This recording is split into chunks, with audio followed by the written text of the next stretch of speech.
Masih ada waktu setengah jam untuk tanya jawab.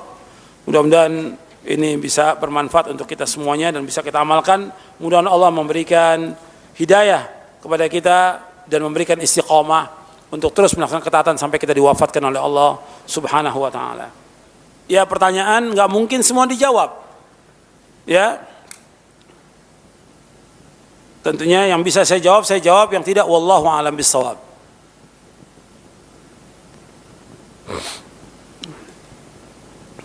Ini kiat-kiat istiqomah sudah kita baca tadi barusan.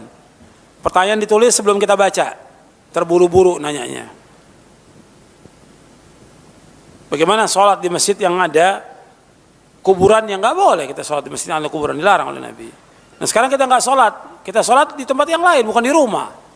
Kalau di tempat itu, di masjid itu ada kuburan, ya kita cari tempat lain yang tidak ada kuburannya. Karena laki-laki wajib sholat berjamaah di masjid. Itu untuk kiat-kiat istiqomah, untuk bisa istiqomah itu ada saya sebutkan 17 itu di buku itu. Antum baca lagi. Bagaimana kita memberikan nafkah kepada orang tua kita tanpa sepengetahuan istri? Ya nggak perlu istri tahu.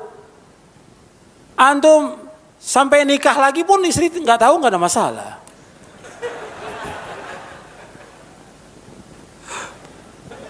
Kan nggak mesti tahu. Ini kadang-kadang semua apa yang dilakukan oleh suami istri harus tahu. Ini salah. Salah. Artinya ketika laki-laki ini dia wajib mencari nafkah, dia wajib memberikan nafkah kepada istrinya dan juga kepada siapa? Kepada orang tuanya dan kepada anaknya. Kalau orang tuanya miskin, dia wajib untuk memberikan nafkah. Nggak mesti izin kepada istri, nggak mesti. Dan nggak perlu izin. Kalau perempuan harus izin kepada suami. Ketentuan syariatnya perempuan dia harus izin kepada suami. Jadi nggak boleh memberikan kecuali dengan izin suaminya. Kecuali kalau suami memberikan izin secara umum kepada dia, maka dia melakukannya. Jadi ini kadang-kadang salah ya seperti ini. Bab nafkah itu nggak mesti harus, nggak perlu izin. Ya seperti yang tadi saya sebutkan, umumnya sekarang dia punya istri 2, kan nggak perlu. Kepada istri yang pertama harus tahu, istri yang kedua harus tahu, enggak. Diberikan sesuai dengan kemampuannya dia. Bagaimana orang yang sering ngaji, nuntut ilmu, tapi amalnya sedikit. Ya dia berusaha untuk meningkatkan, yang tahu kan orang itu.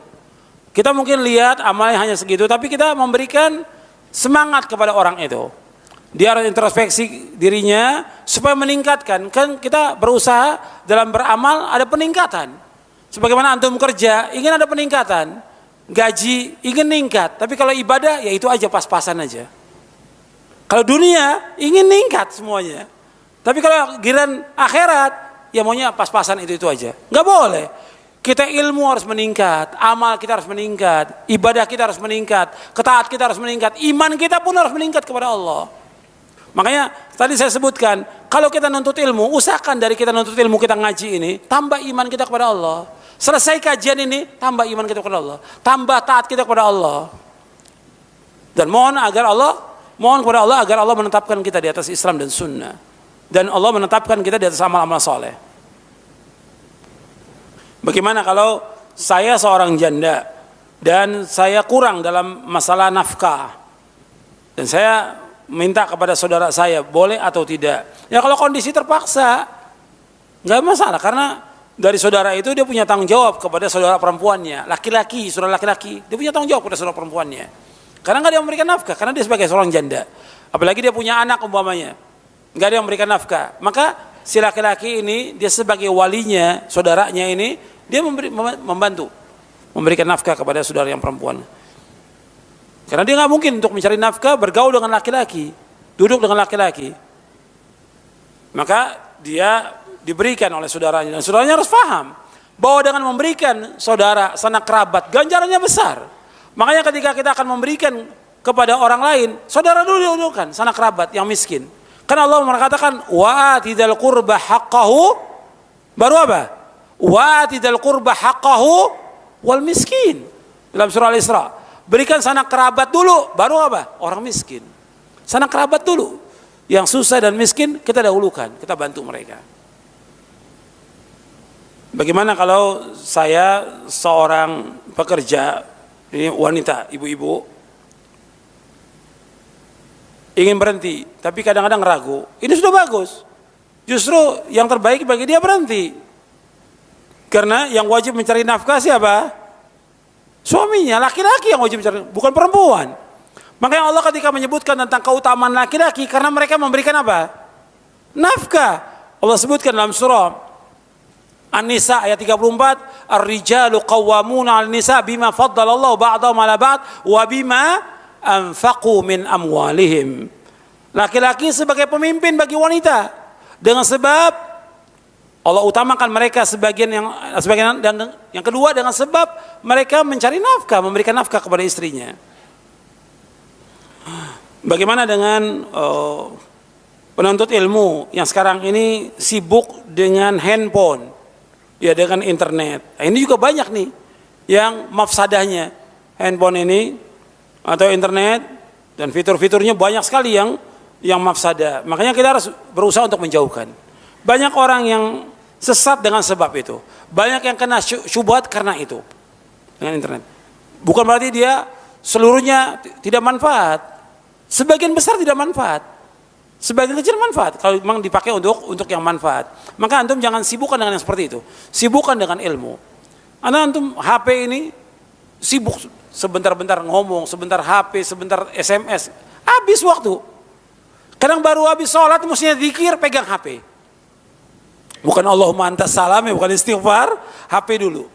Ini banyak mengganggu kita dan ini banyak buang waktu. Saya jelaskan tentang waktumu dihabiskan untuk apa yang terbanyak ini. Dengan HP ini, antum bisa hitung. SMS sehari berapa? Nerima telepon atau telepon orang berapa? Berapa jam? Antum bisa hitung. Antum baca juga berita berapa jam? Coba kalau antum baca Al-Quran, antum baca sunnah Nabi yang sahih, kitabnya para ulama, sibuk dengan amal saleh, bukan nggak boleh, boleh, tapi sekedarnya aja.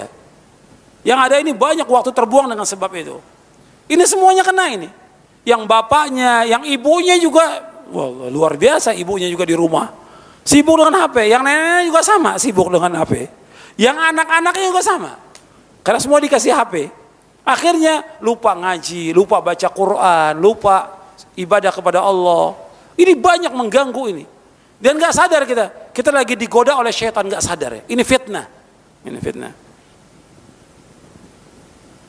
Bolehkah kita membaca tentang kejelekan-kejelekan dari ahlul bid'ah? Ya, manfaatnya apa? Ini kadang-kadang sering dikirimkan dalam WhatsApp ini. Manfaatnya apa? Di WhatsApp dikirimkan, nggak usah dibaca. SMS juga nggak semua harus dibaca. Yang kelihatan manfaat dari orang tertentu yang memang kita dekat, kita baca. Kalau enggak, buat apa? Kadang-kadang juga menceritakan rumah tangga orang. Gak ada manfaatnya. SMS kan pesan singkat. Ini panjang sekali cerita rumah tangganya. Manfaatnya apa? Kalau nanya apa inti pertanyaan itu? Ini cerita. Dan capek, orang habis waktu. Antum baca berapa menit? Kita berpikir daripada baca SMS itu, asal baca Quran. Satu ayat dapat ganjaran kita. Baca SMS nggak dapat ganjaran. Bahkan kadang-kadang yang masuk apa? Syubhat. Di WhatsApp juga begitu juga. Antum lihat manfaat dan tidaknya. Bagaimana kalau seorang mudir yayasan atau pesantren, dia mengeluhkan tentang fasilitas yang rusak, diadukan kepada wali santri untuk membantu. Ya ini kan dalam rangka tahun alal birri wa taqwa. Karena untuk berjalannya pondok pesantren itu mesti dapat dukungan dari siapa? Dari wali santri. Dari orang-orang yang mampu, tentunya yang mampu untuk memberikan bantuan. Kalau memang dia sudah cukup, nggak perlu dia sampaikan kepada wali santri. Kalau memang ada orang kaya yang bisa membantu pondok itu, nggak perlu lagi dia sampaikan kepada wali santri. Tapi ini perlu tahun alal birri wa taqwa. Karena untuk bisa membangun pondok itu, ya mesti ada kerjasama dalam kebaikan.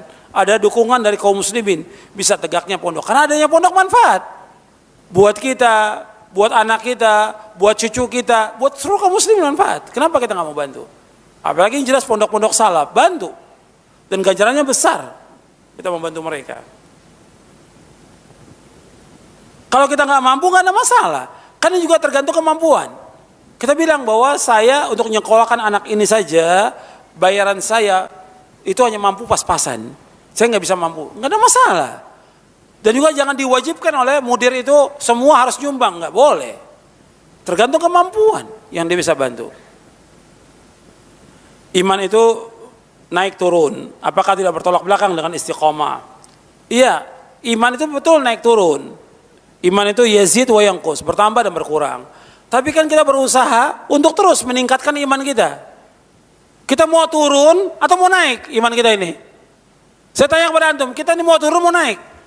Mau naik iman kita.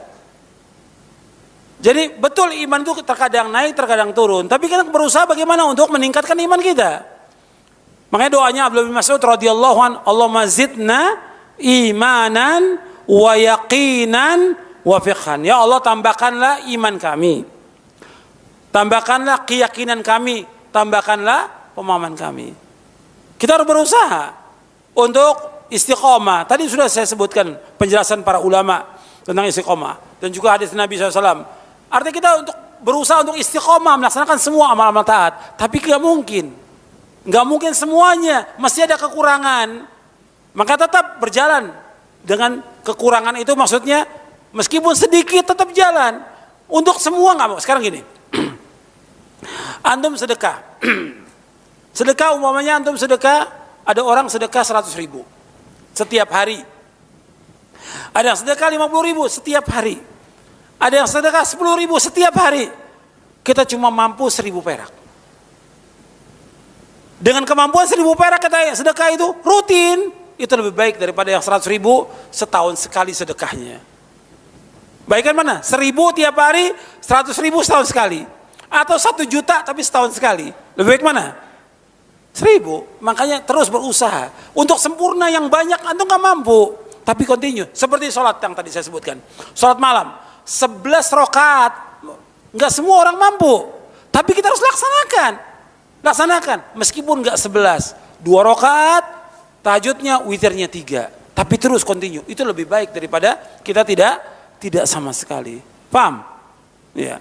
Jadi tetap istiqomah meskipun dengan kemampuan kita yang terbatas. Yang paling penting kita dawam, continue dalam beramal. Yang dengan itu insya Allah iman kita akan naik. Maka jauhkan perbuatan dosa dan maksiat. Saya selalu kesulitan untuk menghafal surah-surah yang pendek dan juga hadis Nabi, menyebabkan saya ini futur. Terkadang saya berpikir, dosa apa yang saya lakukan? Ya memang kita harus berusaha untuk meninggalkan perbuatan dosa dan maksiat. Kan Imam Syafi'i pernah mengadukan kepada Waqi tentang jelek hafalannya. Imam Syafi'i sudah hafal Quran, sudah banyak ribuan bahkan puluhan ribu hadis Nabi yang dihafal oleh Imam Syafi'i. Tapi Imam Syafi'i rahimahullah pernah lupa sebagai manusia. Mengadukan, syakautu ila waqi'in su'a hifdzi farashadni ila tarkil ma'asi wa'lam anna al-ilma nurun wa nurullah la yuhda lil 'asi. Aku mengadukan tentang jeleknya hafalanku kepada Imam Waqi bin Jarrah rahimahumullah.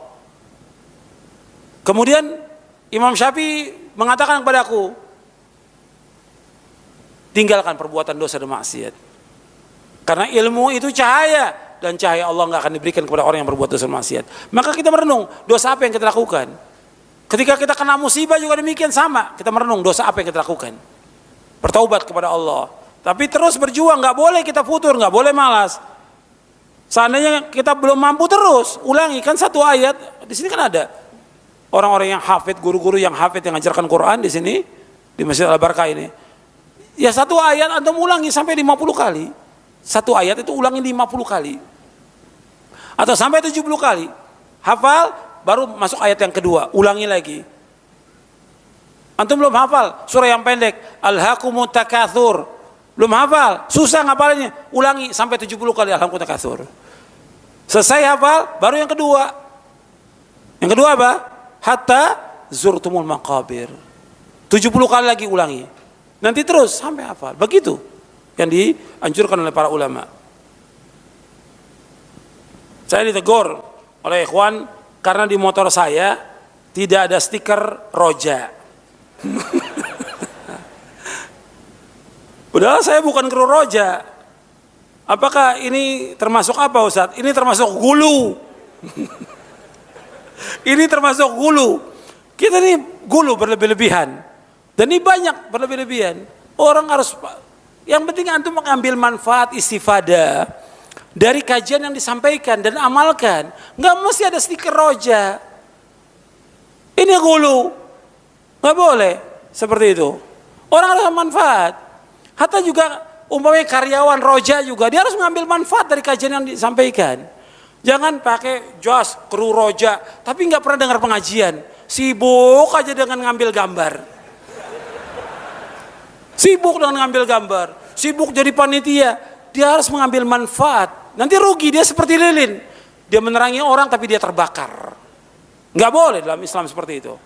Semuanya yang di roja, yang di Masjid Al-Barakah sekitar harus mengambil manfaat dari kajian yang ada. Bab itu yang pertama soal itu. Jangan kita gulu. Karena gulu ini apa? Membinasakan. Kata Nabi SAW, iyyakum wal gulu fid din. Fa inna ma ahlaka man kana qablakum al gulu fid din. Jauhkan dari kamu dari gulu. Karena gulu akan membinasakan kamu. Jangan gulu dalam agama ini. Gulu membinasakan kamu. Sebagaimana orang-orang sebelum kalian telah binasa dengan sebab gulu. Makanya jangan gulu. Gulu dalam masalah itu, stiker, gulu juga dalam masalah tadi. Ya semuanya, banyak kalau contoh kan banyak ratusan ini. Contohnya. Gulu banyak. Itu. Seperti pengobatan harus dengan herbal. Kalau nggak herbal nggak sembuh. Ini gulu ada. Gulu banyak. Begitu juga ini Masjid Al-Barakah ini. Kadang-kadang ada orang yang nggak mau sholat kecuali di Masjid Al-Barakah. Ini gulu. Saya kalau mau contohkan ratusan ini. Gulu ini. Masjid Al-Barakah dengan masjid yang lain seluruh dunia sama kecuali 3 masjid yang utama. Masjid mana yang utama? Masjidil Haram, Masjid Nabawi, Al-Aqsa. Jangan punya keyakinan antum masjid ini utama Al-Barakah sama dengan masjid yang lain. Dan saya pernah sampaikan di Masjid Imam Ahmad bin Hanbal bahwa Masjid Imam Ahmad nggak punya keutamaan sama sekali. Sama dengan masjid yang lain seluruh dunia sama. Nggak ada keutamaan. Ini ada orang punya keyakinan mesti sholat di Masjid Al-Barakah. Kalau nggak sholat situ nggak sah. Ada gulu. Gulu. Nggak boleh. Sama juga seperti sholat Jumat. Ada orang dari jauh pengen sholat Jumat di Masjid Al-Barakah. Nggak ada keutamaan di sini. Sama dengan, kalau kita mau cari sunnah banyak masjid yang lain yang juga yang sunnah. Nggak mesti di tempat ini. Kalau kebetulan ada pengajian di sini nggak apa-apa untuk datang. Karena mau ngambil ilmu, nimba ilmu. Nggak ada masalah. Hatta keluar kota untuk nimba ilmu nggak ada masalah. Tapi mengatakan niat dari rumah bahwa masjid ini punya keutamaan lebih dari yang lain, ini ghulu. Nggak boleh dalam Islam. Sama dengan masjid yang lain. Fadilahnya, ganjarannya sama dengan masjid yang lain. Jangan sampai ghulu kita. Kalau ghulu nanti bahaya gitu. Jadi kita harus betul-betul, saya ulangi tadi, kita harus ngambil manfaat dari ilmu. Manfaat dari ilmu semuanya. Dan juga saya ingatkan nih, semua yang ada sekitar roja ini banyak nih di Kampung Tengah ini. Orang manfaatkan apa? Jual belinya, dagangnya. Yang dagang-dagang sekitar roja ini nggak ngaji pada. Yang penting dapat untung duit, tapi nggak dapat istifadah dari ilmu yang diajarkan. Rugi dia. Dunia nggak ada arti apa-apa. Tapi bagaimana kita tinggal di dekat roja bisa mengambil ilmu istifadah. Hatta antum tinggal di mana pun bisa mengambil istifadah dengan ilmu. Belajar talabul ilmi syar'i. Bagaimana kalau suami dia sangat semangat untuk dagang tapi nggak semangat untuk ngaji? Ini keluhan seorang istri ini. Mungkin banyak yang seperti ini. Kalau cari duitnya semangat, kalau ngajinya nggak semangat. Banyak orang yang dekat aja kadang-kadang, dekat masjid yang ada pengajian nggak sampai. Saya pernah cerita di Masjidil Haram itu. Orang-orang yang dekat Masjidil Haram itu kan banyak perdagangan. Di sekitar Haram itu kan banyak orang dagang. Tapi yang dagang-dagang itu nggak pernah sampai ke Masjidil Haram. Kakinya tuh berat itu mau melangkah ke Masjidil Haram. Sholatnya di mana mereka? Depan tokonya. Ini bukti nyata ini. Sholat depan tokonya. Padahal dia hanya berapa langkah ke Masjidil Haram, nggak sampai. Sibuk dengan dunia dia. Maka diingatkan. Dia harus mengambil ibadah terus, istifadah Kayak di sini tadi saya contohkan. Yang buka-buka toko, dia sampai mungkin untuk sholat 5 waktunya sampai dia ke sini. Tapi untuk ngajinya nggak sampai-sampai dia.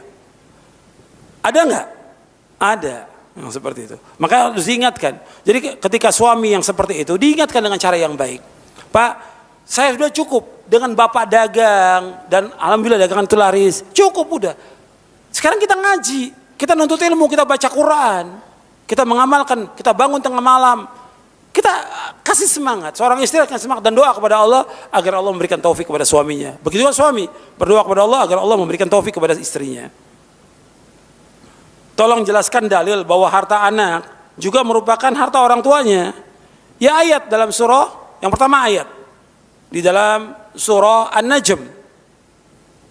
Di ayat berapa? Di ayat 38 ya. Wa an laisal insani illa ma sa'a. Seorang tidak akan mendapatkan melainkan apa yang dia usahakan. Seorang tidak akan mendapatkan apa yang diusahakan. Kata Nabi, inna auladakum min kasbikum. Sesungguhnya usaha kamu, sesungguhnya anak kamu termasuk usaha kamu. Bahkan pernah ada anak yang ngeluh pada Nabi karena orang tuanya mengambil hartanya. Dia mengeluh pada Nabi, si anak ini. Ya Rasulullah, orang tua saya ngambil harta saya. Apa kata Nabi? Anta wa maluka li abika. Kamu dan hartamu milik ayah kamu. Karena dia bisa usaha, bisa dagang, bisa segala macam, kan juga dengan sebab siapa? Sebab orang tuanya. Boleh nggak kita menceritakan perbuatan dosa kita seperti main musik, pacaran, sebagai contoh? Nggak boleh. Tutup, Allah sudah tutup, jangan dilakukan lagi, jangan ceritakan pada orang. Kita memberikan semangat banyak contoh yang lain dari para ulama salaf. Bagaimana mereka semangat. Jangan contohkan perbuatan dosa dan maksiat. Karena kita juga nggak tahu apakah kita tetap dengan taubat kita istiqomah atau kembali lagi nanti. Kita nggak tahu. Karena apa? Innamal amal bil khawatim. Amal tergantung akhirnya. Jangan ceritakan perbuatan dosa kita kepada orang, jangan. Justru kita tutup dan kita bertaubat kepada Allah dengan taubatan nasuha. Justru kita ingin jangan sampai orang tahu perbuatan dosa kita. Jangan sampai orang tahu perbuatan maksiat kita. Jangan sampai orang tahu tentang aib kekurangan kita dalam berbuat dosa dan maksiat. Tutup itu dan mohon kepada Allah agar Allah menutupi. Dan Nabi SAW menyuruh kita untuk melakukan amal-amal soleh, memohon rahmat Allah dan minta kepada Allah agar Allah menutupi aurat kita, menutupi aib kita, menutupi kekurangan kita. Dosa itu aib atau bukan? Dosa. Aib. Kalau aib ditutup, jangan diceritakan kepada orang. Ada satu hadis Nabi, ini juga berkaitan dengan istiqomah ya. Suruh kita melakukan amal soleh. Nabi SAW bersabda, hadis ini hasan, dihasankan oleh Syekh Albani di dalam kitabnya Silsilah Hadits As-Sahihah. Diriwayatkan oleh Imam Hakim, diriwayatkan juga oleh Abu Nuaim dalam kitabnya Hilyatul Auliya. Kata Nabi SAW, if'alul khaira dahrakum wa ta'aradu linafahati rabbikum fa inna lillahi nafahatin min rahmatihi yusibu bihi man yasha'u min ibadihi wa sallallahu ayyastura auratikum wa yu'ammina raw'atikum. Kata Nabi, if'alul khaira dahrakum. Ini ada hadisnya. Kata Nabi, if'alul khaira dahrakum wa ta'aradu li nafahati rahmatillah fa inna lillahi nafahatin min rahmatihi yusibu biha man yasha'u min ibadihi wa sallallahu yastura auratikum wa yu'ammina raw'atikum. Kata Nabi SAW, kerjakanlah kebaikan sepanjang tahun kamu. Arti kebaikan bukan hanya ada pada Ramadan. Kerjakan kebaikan itu sepanjang tahun itu. Sampaikan diwafatkan. If'alul khaira dahrakum, sepanjang hari, sepanjang pekan, sepanjang bulan, sepanjang tahun kerjakan kebaikan itu. Wa ta'aradu li nafahati rahmatillah, dan adalah kalian persiapkan diri untuk menerima limpahan-limpahan rahmat Allah. Fa inna lillahi nafahatin min rahmatihi, sesungguhnya bagi Allah itu ada limpahan rahmatnya. yusibu biha man yasha'u min ibadi. Allah memberikan limpahan rahmat kepada hambanya yang Allah kehendaki. Wa sallallahu yastura auratikum, minta kepada Allah agar Allah menutupi aurat kalian, aib-aib kalian. Wa yu'ammina rawatikum, dan minta kepada Allah agar Allah memberikan rasa aman kepada kalian dari rasa takut. Ini diriwayatkan oleh Imam At-Tabrani dalam Mu'jamul Kabir dan Imam Baihaqi dalam Syu'abul Iman. Imam Tabrani dalam Mu'jamul Kabir dan juga Imam Baihaqi dalam Syu'abul Iman, dan disahihkan oleh Syekh Albani dalam silsilah hadits as-sahihah di juz yang keempat. Maka kita berusaha untuk berbuat kebaikan dan mohon rahmat Allah, dan kita minta kepada Allah agar Allah menutup aurat kita. Maka antum sudah hafal doa untuk menutup aurat? Sudah hafal belum? Sudah.